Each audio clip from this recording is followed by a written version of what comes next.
الشيطان الرجيم بسم الله الرحمن الرحيم إن الله تؤدي الأمانات إلى أهلها وقال النبي صلى الله عليه وسلم من رأى منكم منكرا فليغير بيده فإن لم يستطع فبلسانه وإن لم يستطع فبقلبه أو كما قال عليه الصلاة والسلام প্রিয় মুমিনবাসী আমাদের আজকে এক দুঃখের দাবি নিয়ে আমরা এখানে সমবেত আছি।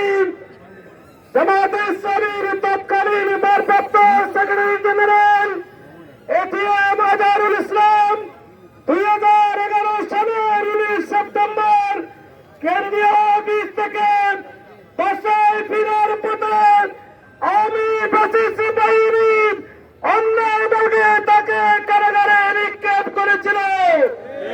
সর্বোচ্চ আদালত থেকে 2012 সালে মুক্তি পাওয়ার পরে পুনরায় তাকে যুদ্ধাপরাধী নামক বিশ্বের নিন্দিত একটি আইনের মাধ্যমে পুনরায় তাকে কারাগারে বন্দী করে মিথ্যা সাক্ষ্য সাজানো নাটকের মাধ্যমে দীর্ঘ 14 বছর থেকে আমাদের প্রাণপ্রিয় নেতা জামাতের সহকারী সেক্রেটারি জেনারেল এটিএম আজহার ভাইকে কারাগারে বন্দী করে রাখা হয়েছে।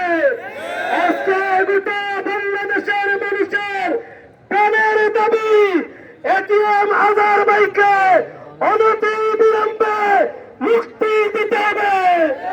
আমরা যতক্ষণ পর্যন্ত আমাদের নেতা এটিএম আজহার ভাইকে আমাদের মাঝে ফিরে পাবো না, ততক্ষণ পর্যন্ত জামাত এবং শিবির সহ বাংলাদেশের ইসলাম প্রিয় জনতা ঘরে ফিরে যাবে না, যাবে না, যাবে না।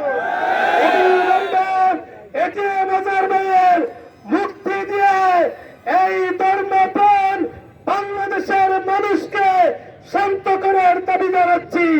জুলাই বিপ্লবের দাবি ছিল উই ওয়ান্ট জাস্টিস। আজকে আমরা সেই ন্যায় বিচার থেকে কেন বঞ্চিত হব?